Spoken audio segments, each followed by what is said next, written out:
आप सुन रहे हैं नीलोत्पल मृणाल द्वारा लिखा गया हिंदी उपन्यास डार्क हॉर्स, जिसको लिखा गया है यूपीएससी अभ्यर्थियों को ध्यान में रखकर। अभी तक इस उपन्यास सीरीज का हम एक वीडियो लेकर आ चुके हैं। अभी तक आपने अगर उसे पूरा नहीं सुना है तो जाकर पहले वीडियो का पहला पार्ट देखिए। आगे की कहानी लेकर आए हैं सेकेंड पार्ट में।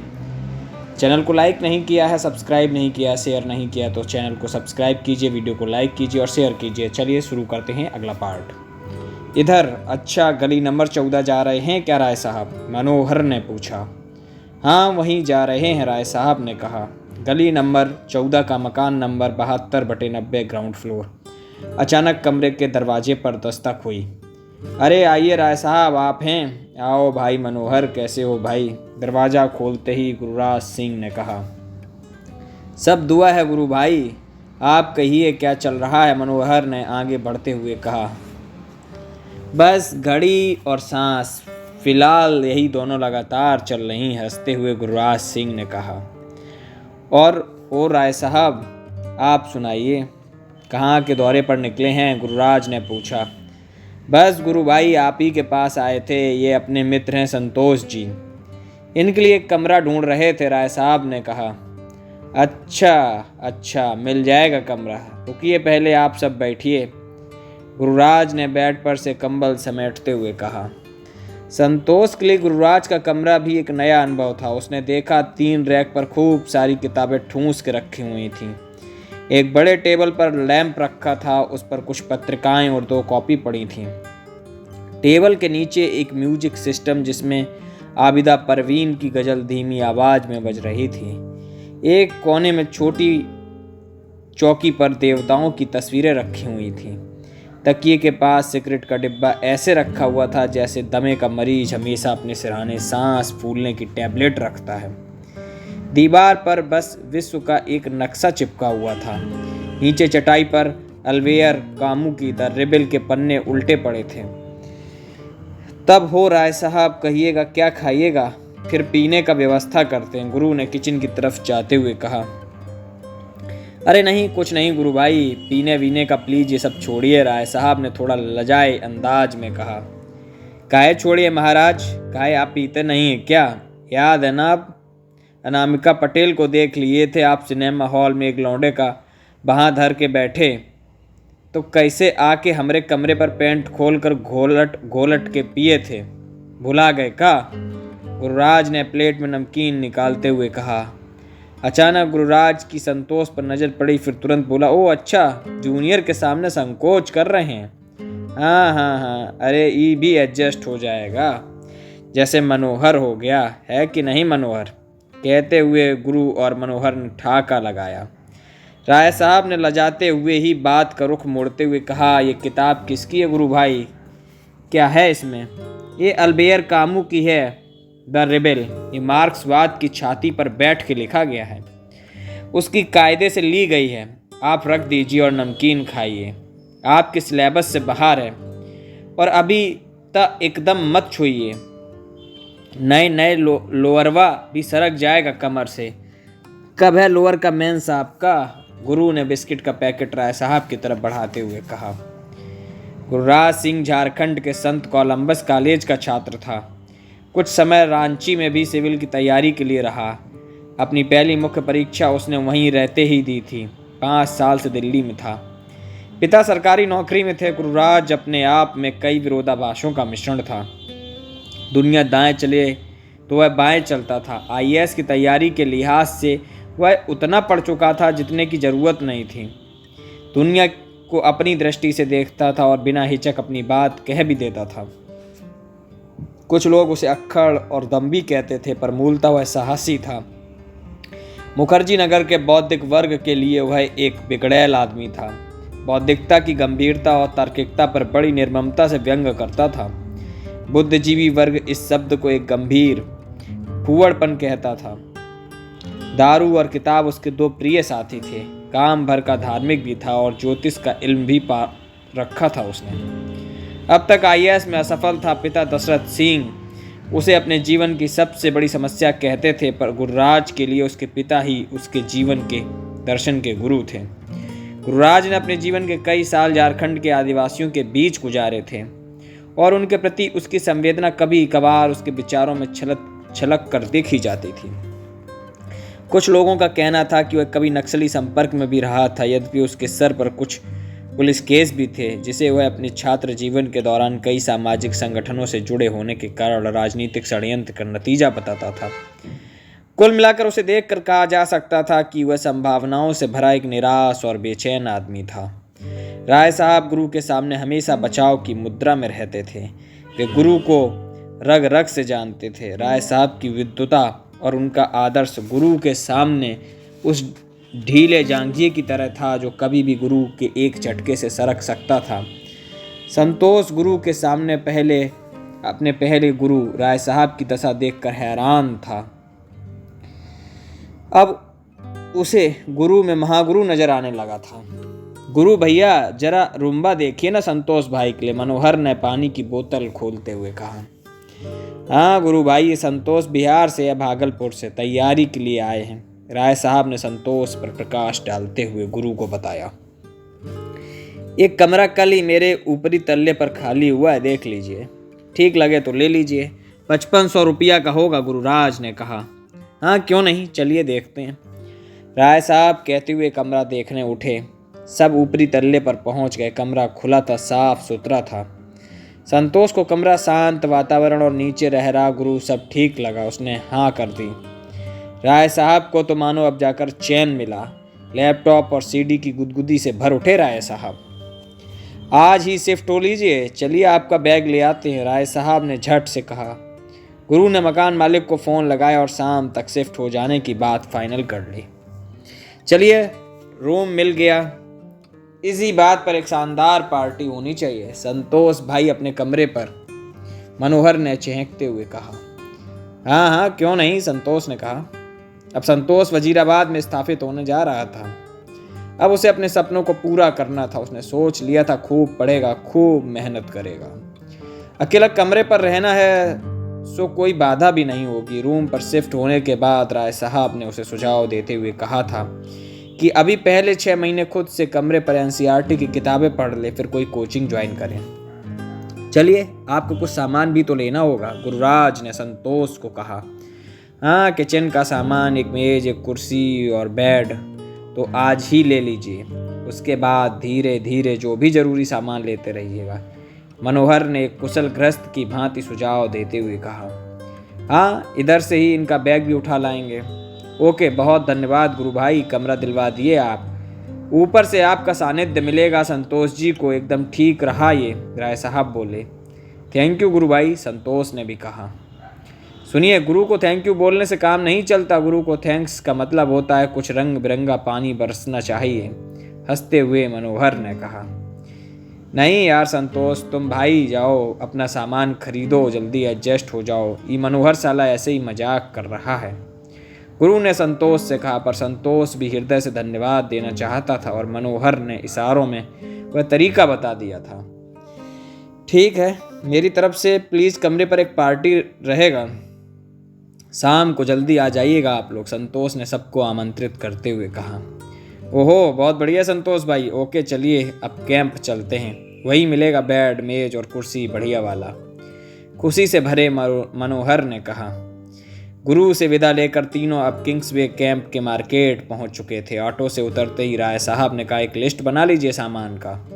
अरे लिस्ट का बनाना है, चलिए फटाक से एक बेड, चेयर और टेबल ले लीजिए पहले, मनोहर ने सरदार फर्नीचर की दुकान की तरफ बढ़ते हुए कहा। सरदार जी ने झट से बाहर पड़ी हुई बेड की धूल झड़वाई और स्टाफ से उसे बिछाकर दिखाने को कहा। बेड के बिछते ही राय साहब उस पर चढ़कर हुमच 2-3 बार उछले, उतरकर बेड की चारों टांगें हिलाकर देखीं। ठीक है, मजबूत है, इसे दे दीजिए, दाम ठीक ठाक लगा दीजिएगा सरदार जी, राय साहब ने सरदार जी से कहा। दाम की चिंता ना करो, मार्केट से 1 रुपया कम ही लगाऊंगा जी, हमारा फिक्स रेट है, चीज़ देखो, कोई भी सामान लो, चलता रहेगा, सरदार ने कैलकुलेटर का बटन दबाते हुए कहा। ओके, एक कुर्सी और टेबल भी दिखा दीजिए, मनोहर ने आगे आकर कहा। निकाल ओए, बढ़िया गद्दी वाली कुर्सी और बड़ी वाली टेबल दिखा बच्चों को, सरदार जी ने आवाज़ लगाई। कुर्सी टेबल की मजबूती भी जांच कर राय साहब ने ओके कर दिया। सामान पैक कराकर रिक्शा पर लाद दिया। रिक्शा वहीं खड़ा कर तीनों और भी सामान लेने आगे की दुकान पर गए। बेड का गद्दा और तकिया खरीद उसे भी बंधवा लिया। किचन का सामान खरीदते वक्त भी राय साहब ने तवे को 3 बार पटक कर देखा। राय साहब हर सामान की मजबूती देख लेना चाहते थे। उनका अनुभव जानता था कि विद्यार्थी को यहाँ तैयारी में 5-8 साल लगना आम बात है। सो हर साल नया सामान खरीदने का झंझट ना रहे। जो भी लेना हो टिकाऊ ही लें, जो IAS के 4 प्रयास और PCS के अनेक प्रयास में भी साथ निभाता रहे। जरूरत के और भी सामान लेकर तीनों ने एक और रिक्शा लिया। दोनों रिक्शों पर सामान लादे वहां से निकल पड़े। संतोष ने बिना कटौती किए जरूरत का हर सामान खरीद लिया था। उसने किसी सामान की मजबूती या गारंटी नहीं देखी। वह तो बस 1 साल में ही अपने सपनों को साकार करने की ठान कर आया था। वह रिक्शा पर लदे सामान को युद्ध सामग्री के तौर पर देख रहा था। उसे अब UPSC से लड़ाई जीतनी थी। वह बस जल्द कमरे पर पहुंचकर सारा सामान एडजस्ट कर पढ़ाई में जुट जाना चाहता था। लीजिए, एक एक करके अंदर करिए सब सामान और चलिए अंदर लगाते हैं सामान को, मनोहर ने कुर्सी को दरवाजे तक पहुंचाकर कहा। 5 मिनट में सारा सामान कमरे के अंदर था। आप लोगों का बहुत ऋणी हूं मनोहर जी और राय साहब, संतोष ने कृतज्ञ भाव से कहा। अरे इसमें ऐसी कौन बात नहीं है, बस आप अपने हिसाब से ये सब सामान सेट कर लीजिएगा, फिर पढ़ाई में जुट जाइए। और हाँ, एक निब वाला पेन और स्याही ले लीजिएगा, निब वाले पेन से लिखने का अभ्यास डालिए। राय साहब ने नल खोल कर हाथ धोते हुए कहा। ठीक है राय साहब, कल सुबह किताब लेने आ जाऊंगा बत्रा पर। मनोज जी भी आ जाएंगे। सुबह फिर हम तीनों वो रात की पार्टी वाला भी सामान सब खरीद लेंगे। गुरु भाई को भी अभी मैं बोल आऊँगा कल के लिए, संतोष ने रैक को दीवार के साथ लगाते हुए कहा। ठीक है, हम लोग चलते हैं अब, राय साहब ने कहा। जी ठीक है, कल मिलते हैं, संतोष उन्हें दरवाजे तक छोड़ने निकल आया। चलिए मनोहर जी, गुरु भाई से भी कल ही मिलेंगे, राय साहब ने धड़ाधड़ सीढ़ी उतरते हुए मनोहर से कहा। हाँ महाराज, आप इतना हड़बड़ी में हैं, आज CD चलेगा का खूब, कहकर मनोहर ठाका मारकर हंसा। राय साहब भी गुदगुद हो गए। संतोष अब कमरे पर बड़े करीने से अपने सपनों की दुनिया सजा रहा था। अब उसे मिशन IAS शुरू करना था। बेड को दक्षिण उत्तर की दिशा में लगा, कुर्सी और मेज को पूरब की दिशा में लगाया। भगवान की छोटी मूर्तियों के लिए एक छोटा सा टेबल पूरब और उत्तर के कोने में लगाया। उत्तर की तरफ किताब का रैक लगाया। उसने कमरे के रख रखाव में अपनी जानकारी भर पूरे वास्तु का ख्याल रखा। कमरे से लेकर किचन तक की सजावट के बाद संतोष बिना खाए पिए थक कर न जाने कब सो गया। सुबह राय साहब की कॉल के साथ ही उसकी नींद खुली। हेलो, सुप्रभात संतोष जी, कब आ रहे हैं बत्रा? जल्दी आइए, किताब खरीदना होगा ना सब। राय साहब की एकदम फ्रेश आवाज आई उधर से। हम बस उठ गए हैं राय साहब, तुरंत आधा घंटा में आते हैं। आप भी पहुंचिए, संतोष ने आंख बंद में ही कहा। फोन रखते ही संतोष एक झटके में उठा और बाथरूम की तरफ दौड़ा। नहा धोकर जल्दी जल्दी हनुमान चालीसा पढ़ तुरंत कपड़ा पहन जाने को तैयार हो गया। उधर राय साहब तो रात भर सोए ही कहाँ थे, पूरी रात लैपटॉप पर आंख गड़ाए गुजारी थी। सुबह जल्दी से जल्द खुले वातावरण में जाकर अब कुछ सजीव चित्र देखना चाह रहे थे, इसलिए संतोष को फोन लगा बत्रा बुला लिया था। ब्रश करके मुंह पर पानी मार तौलिया हटाकर फुल पैंट पहनी और शर्ट डाल राय साहब भी बत्रा के लिए निकल गए। बत्रा पहुंच संतोष ने राय साहब को कॉल लगाया। राय साहब तब जूस पीकर बस स्टॉप वाली सीट पर बैठे संतोष का इंतजार कर रहे थे। संतोष को वहीं बुलाया। दोनों किताबों की दुकान की तरफ चले। दुकान पहुंचते ही राय साहब ने संतोष को पीछे किया और अपने पर्स से एक पुर्जा निकाला। एक किताबों की लिस्ट थी जो राय साहब ने अपने अनुभव और जानकारी से तैयार की थी। इस पुर्जे में मुखर्जी नगर के सारे अनुभवी शिक्षकों और संस्थानों के द्वारा सुझाई गई पतली मोटी किताबों के नाम अंकित थे। राय साहब इस पुर्जे से न जाने कितने विद्यार्थियों के कमरे किताबों से भरवा चुके थे। आज संतोष की बारी थी। सीनियर होने और यहाँ मुखर्जी नगर में 5-6 सालों से लगातार रहने का दायित्व बोध इतना था कि राय साहब के पास सामान्य अध्ययन समेत लगभग सभी प्रमुख विषयों के किताबों की लिस्ट थी। यद्यपि उनके अपने विषय हिंदी साहित्य और इतिहास थे। आप विषय क्या रखिएगा, कुछ सोचे हैं संतोष जी? राय साहब ने एकदम गंभीर भाव से पूछा। इतिहास से बीए हूँ, वही रख लेंगे एक तो। दूसरा आप ही मार्गदर्शन कर दीजिए, संतोष ने बड़े संयम और साफ मन से कहा। चलिए फिर दूसरा हिंदी साहित्य रख लीजिए, हाल से अच्छा अंक आ रहा है इसमें, काफ़ी लोग सेलेक्ट हो रहे हैं इतिहास और हिंदी साहित्य से कॉम्बिनेशन से। राय साहब ने एक LIC एजेंट की भांति पॉलिसी समझाने जैसा कहा। हमारे एक परिचित एक बार समाजशास्त्र से मेंस दिए थे। कैसा विषय है समाजशास्त्र? संतोष ने जिज्ञासावश पूछा। विषय तो सारे ठीक हैं, आप अपनी रुचि देख लीजिए। हिंदी साहित्य का सिलेबस छोटा है, अंकताई विषय है, अच्छे टीचर भी हैं यहाँ इसके, और सबसे बड़ी बात है कि हमारा भी हिंदी ही विषय है। सो कोई भी समस्या होगी तो आपको एक सपोर्ट मिल जाएगा। कितने लड़कों को हिंदी पढ़ाया हूँ, आज सब के सब बहुत सहज हैं हिंदी में, बस PT हो जाए तो फिर देखिएगा सबको अच्छा नंबर आता है हिंदी में। राय साहब ने अपने विषय की पुरजोर वकालत की। अच्छा राय साहब, अभी तो इतिहास और सामान्य अध्ययन का किताब दिलवा दीजिए, दूसरा विषय थोड़ा समय के साथ सोच के लेंगे। संतोष ने खुद को तत्काल विषय चयन के उहापोह से निकालते हुए कहा। जैसी आपकी इच्छा भाई, हम तो जो विषय कहिएगा उसी में आपको हेल्प कर देंगे। आइए पहले ले लें आपका किताब सब। राय साहब ने अपनी सर्व विषय पारंगत होने की जानकारी देते हुए सेल्फ से किताब निकालते हुए कहा। राय साहब एक के बाद एक रंग बिरंगी हर साइज की नई किताबें चुन चुन कर साइड में रखे जा रहे थे। किताबों का चयन बड़ी निर्ममता से बिना मूल्य देखे करते जा रहे थे। सबसे पहले तो 30 से अधिक किताब कक्षा 6 से कक्षा 12 तक की NCERT के अलग करके रख दिए थे। उसके बाद अन्य किताबें और साथ में इंडिया ईयरबुक के साथ 4 पत्रिकाएं भी। संतोष चुपचाप राय साहब के द्वारा दी जा रही किताबों का ढेर लगाए जा रहा था। उधर दुकानदार एक तरफ से कैलकुलेटर पर खुट करके मूल्य अंकित किए जा रहा था। संतोष ने देखा अब तक 2200 रुपये से अधिक की किताब जमा हो गई थी, और उधर राय साहब की नज़र निष्ठुर भाव से और भी किताबें ढूंढ रही थी।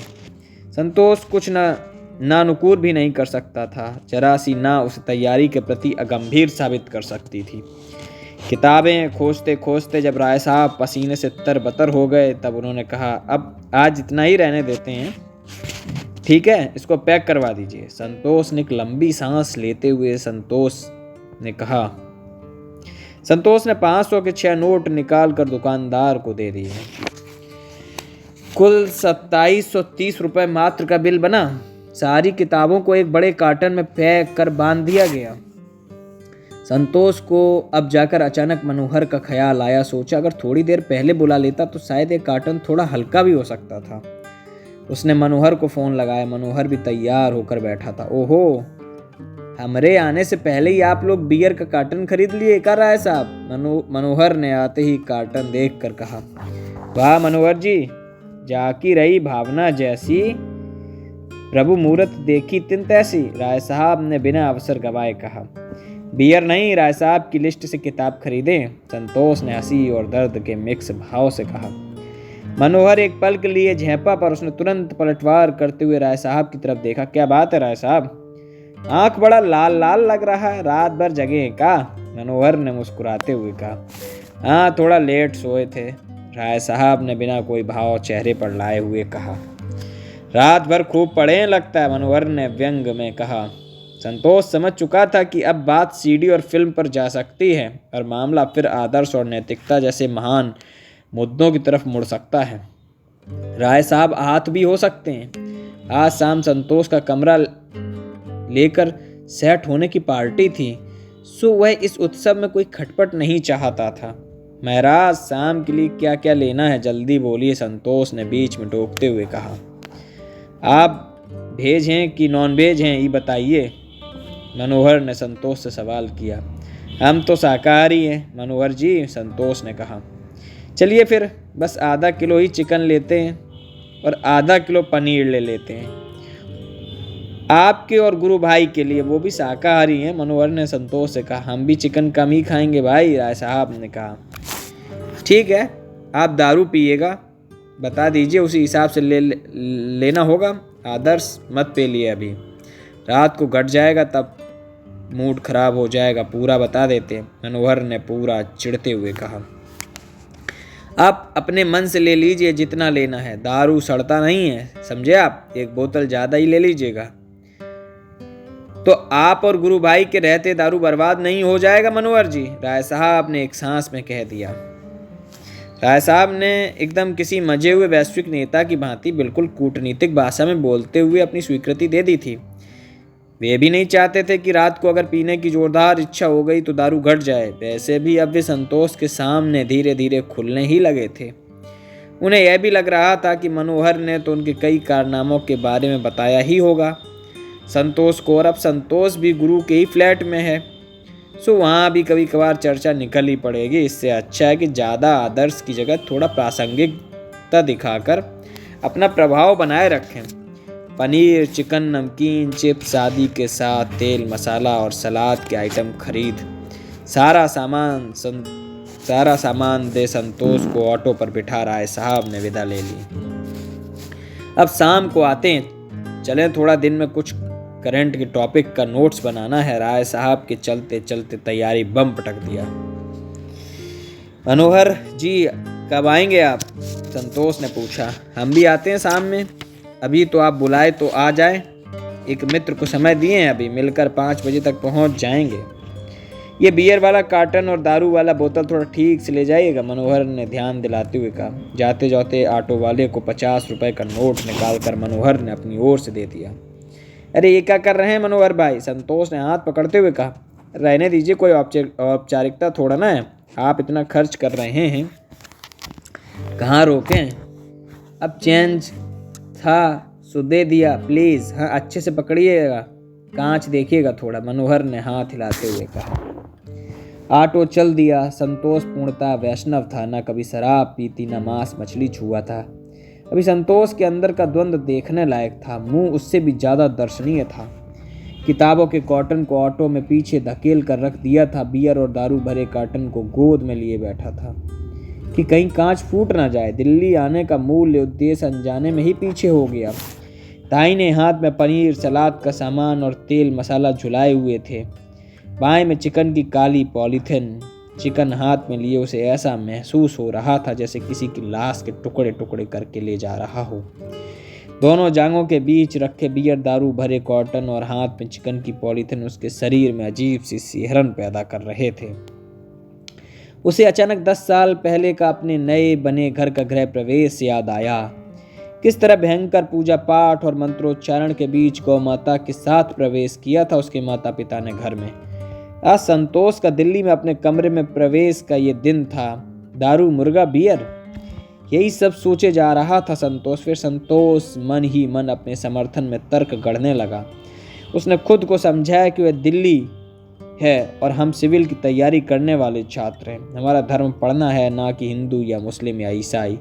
ये कर्मकांड और पाखंड ने ही तो बेड़ा गर्क किया है। क्या खाने और पीने से कुछ होता है? बस मन साफ होना चाहिए। ऊपर से मैं तो मांस खाता या शराब पीता भी नहीं हूँ। दूसरों को खुशी देना सबसे बड़ा धर्म है, और मैं अगर चिकन खिलाकर, दारू पिलाकर 3 लोगों को खुश कर रहा हूँ तो यही तो मानव सेवा है, धर्म है। संतोष तब तक कमरे पर पहुंच चुका था। मन में द्वंद्व जारी था। सोचा गुरु से शेयर करूं, फिर सोचा कि अभी पहल इस तरह की पिछड़ेपन की बात कर शर्मिंदा होने से क्या फायदा। दारू पीकर, मांस खाकर भी तो राय साहब ने मेंस दिया है। भारी पियक्कड़ गुरु ने भी इंटरव्यू दिया है। यह सब चलता रहा संतोष के मन में। आखिरकार संतोष ने मन को खूब दृढ़ किया और तय किया कि पार्टी खत्म होते ही कमरे को धो पोंछ लेगा और गंगा जल के छींटे मार अगरबत्ती जलाकर पवित्र कर लेगा। फिर आगे से रूम में मांस दारू से परहेज रखेगा। अरे वाह, इतना इंतजाम, भव्य आयोजन है का संतोष जी? आज सीढ़ियों पर चढ़ते संतोष पर नजर पड़ते ही गुरु ने कहा। अरे नहीं गुरु भाई, आप ही सबके लिए है इंतजाम, संतोष ने हंसते हंसते कहा। चलिए चलिए हम आते हैं ऊपर अभी, गुरु ने कहा। गुरु कुछ मिनट के बाद ऊपर पहले तल्ले पर संतोष के कमरे पर पहुंचा। उसकी नज़र भी दोनों कार्टनों पर पड़ी। संतोष ने बताया कि एक में सोमरस और दूसरे में ज्ञान रस यानी किताबें हैं। गुरु के आते ही संतोष ने बियर की एक बोतल खोली और गुरु की तरफ बढ़ा दी। संतोष के जीवन में यह पहला मौका था जब उसने बियर की बोतल खोली हो। इससे पहले कोको कोला या स्लाइस की बोतल भी दुकानदार ने ही खोल कर दी थी। अभ्यास न होने के कारण बियर खोलते वक्त थोड़ी सी छलक कर शर्ट पर भी लग गई थी। मतलब स्वतः ही बियर छिड़कते एक सिविल अभ्यर्थी के रूप में शुभारंभ हो गया था संतोष का। अजब महकता है गुरु भाई, आप लोगों को इसका स्वाद बड़ा अच्छा लगता है ना? संतोष ने नाक सिकोड़ते हुए मगर चेहरे पर मुस्कुराहट बनाए रखते हुए कहा। लोग कभी पिए नहीं हो का भाई? गुरु ने अचरज से पूछा। आप पीने का कहते हैं, हम कभी हाथ भी न लगाए और आज हाथ टांग दोनों से दबोचे गोदी में भर लिए लाए बियर और दारू, संतोष ने हंसते हुए कहा। सुनकर गुरु को लगा जैसे गटकी हुई बियर बाहर उगल दे। उसे समझ में नहीं आ रहा था कि वह संतोष की इस बलदानी दिलेर मेजबानी पर गर्व करे या उसकी बेवकूफ़ी पर अफसोस करे। खुद के लिए भी शर्मिंदगी महसूस कर रहा था गुरु ने तुरंत दूसरा वाजिब सवाल दागा। मांस मछली खाते हो? नहीं गुरु भाई, हम लोग एकदम वैष्णव परिवार हैं। दारू पीते नहीं हो, मांस खाते नहीं हो, तो ये सब ताम झाम काहे के लिए कर लिए हो भाई? अब तो राय साहब और मनोहर की इच्छा थी, आप भी थे, तो सोचा एक पार्टी हो जाए, फिर तो जम के पढ़ना ही, संतोष ने कहा। इस साले चूतिए राय और मनोहर जिसे तिसे फंसाते रहते हैं यार। तुम कभी कभी आए हो, तुरंत रफ्तार पकड़ लिए। हटाओ यार ये सब। खुद को इतना भी गीला न रखो जैसे कोई चाहे आकार दे दे। व्यक्तित्व का लचीला होना और गीला होना दोनों अलग अलग बातें हैं मित्र, गुरु ने बियर की बोतल खाली करते हुए कहा। अपराध बोध के बावजूद भी उसने इसको अपने बियर पीने की गति में कोई बाधा नहीं बनने दिया, क्योंकि वह जानता था बियर के निर्बाध अंदर जाने पर ही अच्छे विचार ऊपर आएंगे। गुरु ने बियर वाली कार्टन अपने कमरे पर रखवा दी और एक मित्र को फ़ोन करके चिकन वहाँ बनवाने की व्यवस्था कर दी। खाना पीना गुरु के ही रूम में होना तय हो गया। यद्यपि गुरु भी शाकाहारी था, पर संतोष की असहजता को समझ गया था।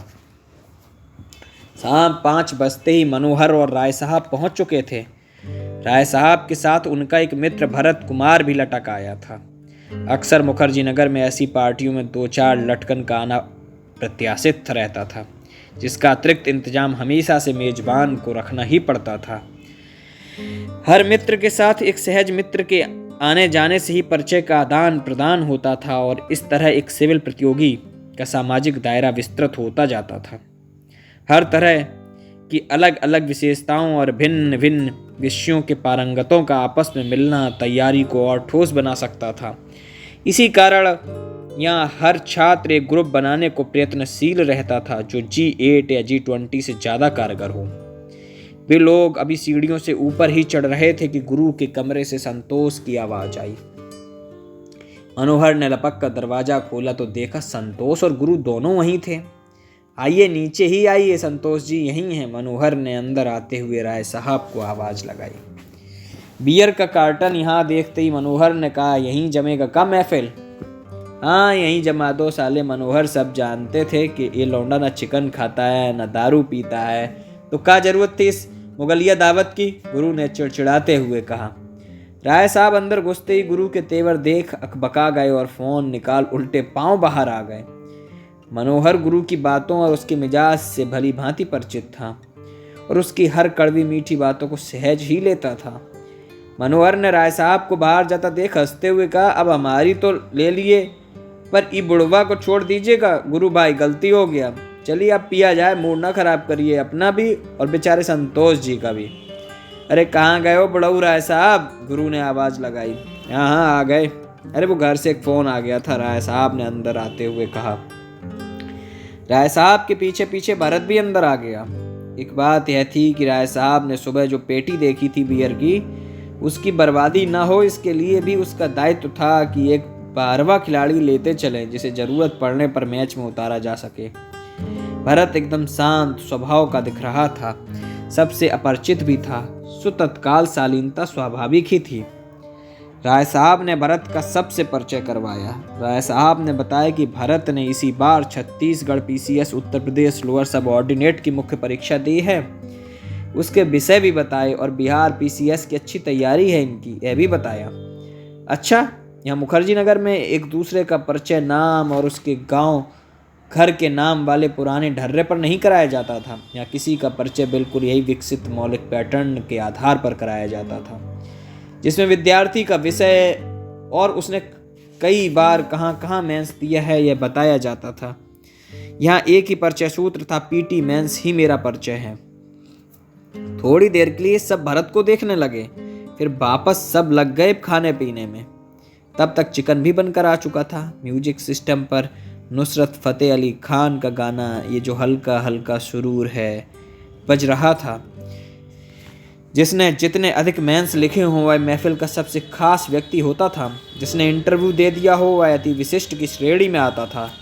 दारू पीने के बाद वह जो भी बकचोदी बकता उसे बाकी लोग ज्ञान के रूप में लेने को प्रतिबद्ध थे।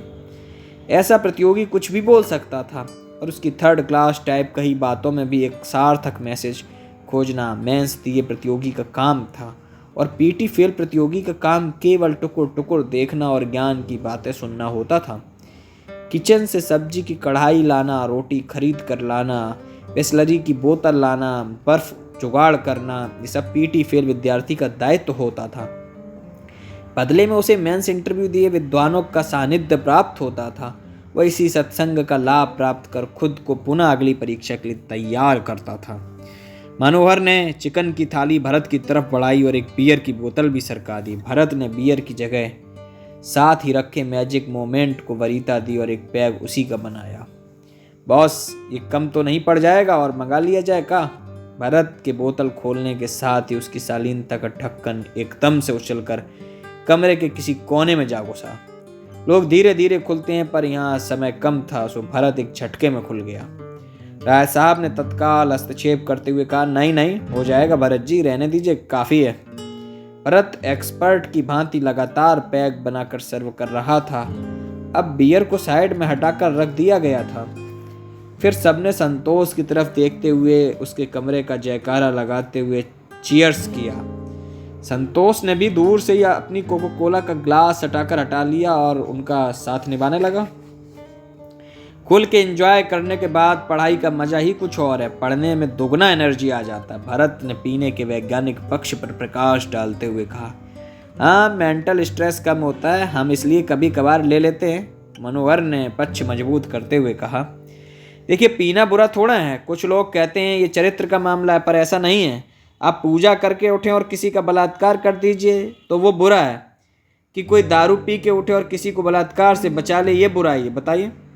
सो दारू बुरा नहीं होता, आदमी का मन कैसा है ये मायने रखता है। राय साहब ने शराब ए पाक की पाकीजा चरित्र को बताते हुए कहा।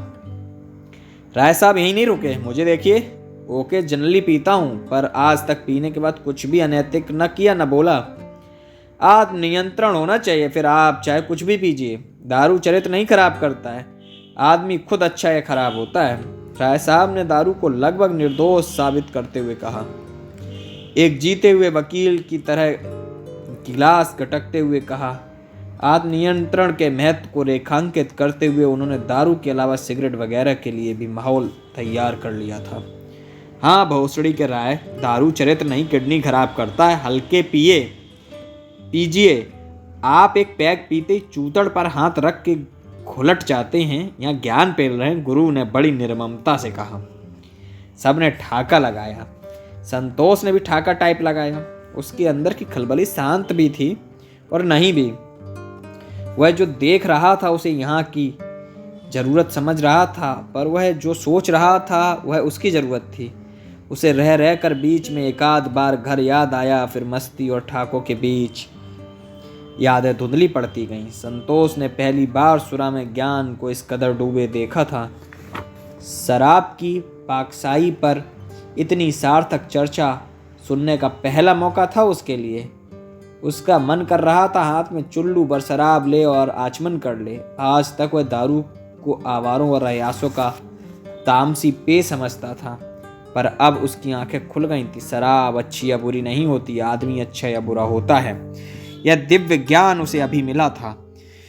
वहाँ मौजूद हर आदमी उसे हरिवंश राय बच्चन टाइप दिखाई दे रहा था और उसकी कही हर बात मधुशाला को साकार करती हुई प्रतीत हो रही थी। संतोष बिना पिए ही उस मस्ती के माहौल में तैर रहा था। कभी डूबता, कभी निकलता, रात ऐसे ही गुजर गई थी आज। संतोष सुबह होने से पहले ही अपने कमरे पर जाकर सो गया था। बाकी लोग वहीं गुरु के कमरे में फर्श पर लेटे हुए थे। अचानक मनोहर उठा और जल्दी जल्दी जाने को हुआ। उसे याद आया कि आज गांव में उसके चाचा आने वाले थे। 10 बजे की ट्रेन आनी थी। नई दिल्ली स्टेशन पर 8:30 बज चुके थे। मनोहर कमरे पर पहुंचकर सीधे फ्रेश हुआ, ब्रश किया और स्टेशन निकल पड़ा। ट्रेन आने में भी आधा घंटा विलंब था। मनोहर के मोबाइल पर तभी राय साहब का नंबर गनगनाया। हेलो, अरे महाराज कहाँ हैं आप? उठ के किधर निकल लिए? राय साहब की आवाज़ आई। हमारे चाचा आने वाले हैं, एकदम ध्यान से उतर गया था, उन्हीं को लेने आ गया हूँ स्टेशन, मनोहर ने कहा। अरे ये भरत जी कह रहे थे आज शाम इनके कमरे पर महफिल जमे, नई दोस्ती की खुशी में पार्टी देना चाह रहे हैं। कितने बजे आइएगा बता दीजिए। राय साहब आप लोग कर लीजिए, हम नहीं आ पाएंगे, चाचा आए हैं। रात भर बाहर रहे या पी पा के आए तो सब गड़बड़ हो जाएगा। बाबूजी को खबर जाते देर नहीं लगेगा, हमको माफ़ करिएगा आज भर, मनोहर ने कसक के साथ कहा और फ़ोन काट दिया। मनोहर मन ही मन चाचा के आने के बाद की प्लानिंग सोच रहा था। उसके मन पर जोर देकर सोचा तो उसे तुरंत एक बात याद आई। उसने तत्काल अपने फ्लैट में रहने वाले लड़के को फ़ोन लगाया और कहा, यार आज जरा एक द हिंदू खरीद कर मेरे दरवाजे के नीचे डाल देना, अभी के अभी प्लीज़। उसे फ़ोन करने के बाद तुरंत मनोहर ने अखबार वाले को फ़ोन लगाया और कहा, हाँ सेवक राम जी, कल से 3 दिन दैनिक भास्कर की जगह द हिंदू डाल देना मेरे यहाँ। जी ठीक है, कोई आया है क्या घर से? सर, अखबार वाले सेवक राम ने उधर से कहा। हाँ वही समझो, मनोहर ने निर्लज्जता से कहा और फ़ोन काट दिया। असल में अखबार वाले भी इस बात को जानते थे कि कई ऐसे लड़के हैं जो किसी मेहमान के कमरे पर आने पर ही अंग्रेजी अखबार मंगवाते थे। इतने में ट्रेन आकर प्लेटफॉर्म पर रुकी। कोच नंबर S5 से उतरते हुए 2 बड़े बैग लिए और बाह में झोला लटकाए चाचा जी दूर से ही मनोहर को दिख गए। जी चाचा जी, चरण स्पर्श, मनोहर ने पहुंचते ही पाँव छूकर कहा। खुश रहो खुश रहो, लो पहले ही झोलवा पकड़ो जरा और बिगवा धरो, हम जरा पेशाब करके आते हैं। अभी तो ट्रेन से उतरे, अंदर बाथरूम में नहीं कर लिए जो यहाँ स्टेशन पर दक्षिणी ध्रुव खोज रहे हैं मूतने के लिए हो, मनोहर ने तन मन में ही सोचा। मनोहर वहीं खड़ा चाचा का इंतजार करता रहा। पूरे 10 मिनट बाद चाचा ने वापस लौटते ही कहा, साला यहाँ जगह ही नहीं है, चलो तुम्हारे डेरा पर ही करेंगे, चाचा ने एक झोला उठाते हुए कहा। चाचा ट्रेनवा में काहे नहीं कर लिए? मनोहर ने पूछा। छी छी, ट्रेन में बाथरूम जाने लायक है का? कैसे घुसता है लोग उसमें, तुमको बताएं, हम तो मोतिहारी से ही दाबे हैं, अब एक बार दिल्ली में करेंगे, चाचा ने हल्की चाल में चलते हुए कहा। चाचा का भारी भरकम पछोला झगड़ा देख मनोहर ने ट्रेन की जगह ऑटो से जाना बेहतर समझा, पर चाचा के जिज्ञासु स्वभाव से भी परिचित था। मेट्रो में जाने पर टोकन से लेकर स्वतः दरवाजे के खुलने और बंद होने तक के सभी वैज्ञानिक कारण वाले सवाल वे खोद कर पूछ सकते थे। मनोहर के चाचा किडनी के मरीज थे। गांव में सबने समझाया दिल्ली जाकर एम्स में दिखा लीजिए।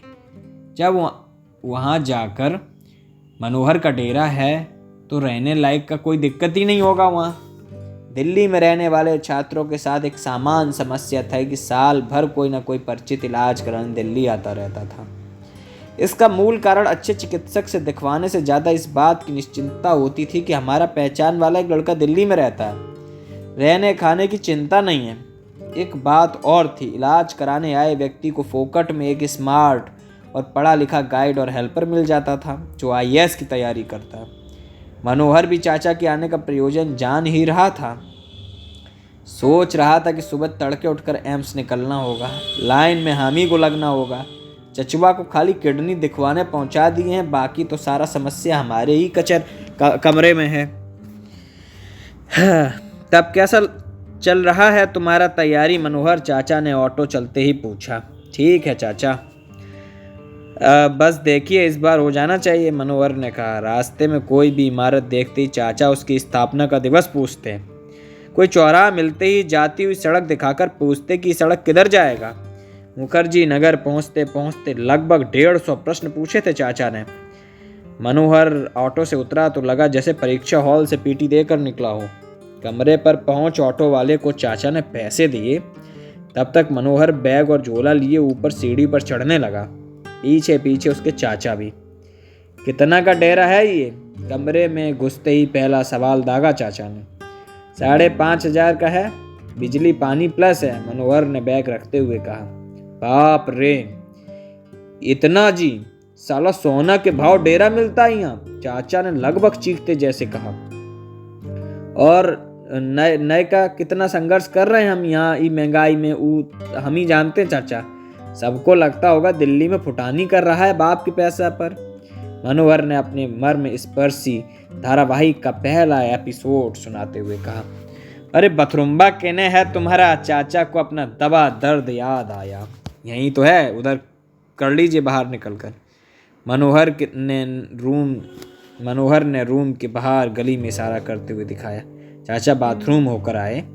आते उनके मुंह से निकला, यही ठो तुम्हारा बाथरूम था का? इसी में रोज जाते हो? ट्रेनवा से थोड़ा ठीक है था। कितना आदमी जाता है इसमें भी? गांव देहात के खुले वातावरण से आए आदमी के लिए समझना बिल्कुल मुश्किल नहीं था कि मनोहर का बाथरूम भी सार्वजनिक शौचालय था, जिसे उसके अलावा फ्लैट के और 7 लड़के उपयोग में लाते थे। चाचा शेयरिंग है फ्लैट के लड़कों से, अपना सेपरेट बाथरूम वाला रूम लेंगे तो 8,000 में मिलेगा। मनोहर ने दर्दे बाथरूम बयां करते हुए कहा। और ये खाना ऊना कहाँ बनाते हो? चूल्हा सिलेंडर कुछ है कि नहीं? चाचा ने एक और सवाल पूछा। हाँ सब है, चूल्हा है, सिलेंडर है, सब खटिया के नीचे है। खाना टिफिन में आता है। चाय चुक्कड़ बनाना हुआ तो अपना चूल्हा जला लेते हैं। रुकिए आपको चाय पिलाते हैं। कहते हुए मनोहर ने अपने बेड के नीचे से छोटा सिलेंडर और सिंगल चूल्हा खींचा। एक सिविल अभ्यर्थी का यह संघर्ष देख चाचा का दिल पसीज गया। उसने तुरंत चूल्हा बेड के अंदर धकेला और कहा, नहीं चलो चाय बाहर पी लेंगे, कुछ खाने का भी ले आएंगे। मनोहर ने चैन की सांस ली, क्योंकि न दूध था, न चाय पत्ती, न चीनी और न सिलेंडर में गैस। असल में पेय के तौर पर कभी भी मनोहर ने चाय लेना उचित समझा ही नहीं था। उसकी जगह पर वह हमेशा रेडीमेड ठंडी बोतल प्रेफर करता था। चाचा जी बैग खोल कर अपना ब्रश, तौलिया, जांघिया और गंजी निकालने लगे। ट्रेन से उतरे थे सो नहाना चाहते थे। अभी अपना साजो सामान लेकर मुड़े ही थे कि उनकी नज़र दीवार पर सटे बड़े बड़े पोस्टरों पर पड़ी। एक तरफ की दीवार लेडी गागा, शकीरा और ब्रिटनी स्पीयर्स के पोस्टर से कवर थी। दूसरी तरफ स्वामी विवेकानंद, एपीजे अब्दुल कलाम की तस्वीरें चिपकी थी। ये सब का साटे हो भतीजा? किसका फोटो है? चाचा ने हल्की मुस्कान के साथ पूछा। ये लोग खाली अंग्रेजी में गाती हैं, ये सब हॉलीवुड की गायिका हैं, दुनिया में नाम है इन लोगों का। आपकी अनुराधा पौडवाल और साधना सरगम से 1 करोड़ गुना बड़ा नाम है। वो तो यहाँ तैयारी करने आए, नए इन लोगों के बारे में पता चला तो मामूली गांव देहात में लोग इन नाम भी नहीं सुने होंगे। आर्ट और कल्चर में इससे प्रश्न भी पूछ देता है। कभी कभी ऐसे थोड़ा न लगाएं। मनोहर ने झेंपते हुए ही सही पर उन देवियों के महत्व को समझाते हुए अपनी बात रखी। अच्छा, ये लोग ये माइक को इस तरह टेढ़ा करके छाती से काहे लगाएं? गजब लीला है भाई, चाचा ने चुगलबाजी वाले अंदाज में कहा। चाचा वो सिंगिंग पोज है, ये मुखिया जी का भाषण थोड़ा है 15 अगस्त वाला, जब माइक सीधा खड़ा कर सावधान पोजीशन में बोलेंगे। इसमें आपको गाना के अनुसार अपने माइक भी नचाना होता है। भारत में ऐसा बस एक ठो हनी सिंह ही करता है और कोई माइक लाल नहीं हुआ है अभी जो इस तरह का आर्ट जानता हो। चाचा ये सब आगे बहुत इम्पोर्टेंट होने वाला देखेगा, मनोहर ने समझाते हुए कहा। हाँ ठीक है, लेकिन 1-2 ठो देवी देवता के भी फोटो लगा लो, नुकसान ना हो जाएगा, कहकर चाचा बाथरूम की तरफ बढ़े। बाथरूम के अंदर से बंद था और एक लड़का बाल्टी तौलिया लेकर बाहर भी खड़ा था। चाचा समझ गए उनका नंबर अभी लेट है, सो अपनी बाल्टी वहीं रखकर नंबर लगाकर अंदर कमरे में आ गए, जहाँ वो तत्काल के टिकट जैसे लाइन लगत है, कहकर चाचा बेड पर आकर बैठ गए और टंगी शर्ट की जेब में खैनी निकालकर रगड़ने लगे।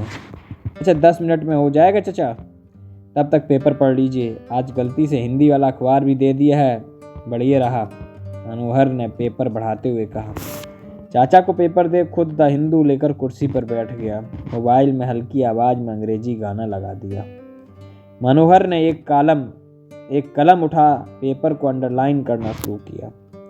चाचा अपना अखबार रख एकटक मनोहर को अंग्रेजी अखबार में डूबकर पढ़ता देख रहे थे। 4-5 साल मुखर्जी नगर में तैयारी करने के बाद हिंदी माध्यम के विद्यार्थी को अंग्रेजी अखबार देखने का लहजा तो आ ही जाता है। मनोहर के अखबार देखने के हाव भाव और कलम से किसी वाक्य को अंडरलाइन करने की कला को देख उसे किसी भी अंग्रेजी का प्योर विद्वान कह सकता था कोई। मनोहर अखबार की तस्वीर देखते हुए आंखों को बड़ी कर किसी न्यूज पर ऐसा ठहरता और होठ हिलाता मानो एक एक शब्द अखबार लिखने वाले से ज़्यादा समझ रहा हो। मनोहर के चाचा उसके इस पाठन सौंदर्य पर मंत्रमुग्ध हुए जा रहे थे। भतीजा अंग्रेजी पढ़ रहा है, अंग्रेजी सुन रहा है, कोई मामूली बात थोड़ा है। सामान्य तौर पर हिंदी पट्टी के परिवार और समाज के लिए अंग्रेजी वो पतित पावन धारा थी जो हर पाप को धो देती थी। अगर अंग्रेजी जानते हैं तो फिर आपका सब अच्छा बुरा इस वातावरण में ढक जाता है। अंग्रेजी जानने वाला होशियारों के बीच लकड़बग्घे की तरह होता है। गांव से बाहर पढ़ने जाने वाले बच्चे की योग्यता भी बस इसी बात से मापी जाती थी कि इसने अंग्रेजी कितनी जानी। IAS की तैयारी करने वाले अभ्यर्थियों के अभिभावकों को भी यही लालसा सदा बनी रहती थी कि बच्चा कलेक्टर बने, पर अंग्रेजी बोलेगा तो बढ़िया कलेक्टर बनेगा। मनोहर जैसे अंग्रेजी फोबिया वाले हिंदी समाज से आया था, जहां अंग्रेजी भाषा नहीं बौद्धिकता और विद्वान का शिलाजीत था। जिसने इसे पिया वही बुद्धिमान और विद्वान है। वह अंग्रेजी के संजीवन गुण को खूब जानता था, इसलिए उसने भी चाचा के आते ही उन पर अंग्रेजी गैस का धुआं छोड़ दिया था कि अगर कुछ ऊंच नीच देख भी लें तो अंग्रेजी के नशे में बाबूजी को सुनाने के लिए कुछ याद न रहे। मनोहर ने इन्हीं सब बातों को ध्यान में रखकर पूरा इंग्लिश माहौल बना रखा था कमरे में। एक तो वह अपने चाचा के हर टॉपिक पर पूछे गए अच्छे प्रश्नों से परेशान था।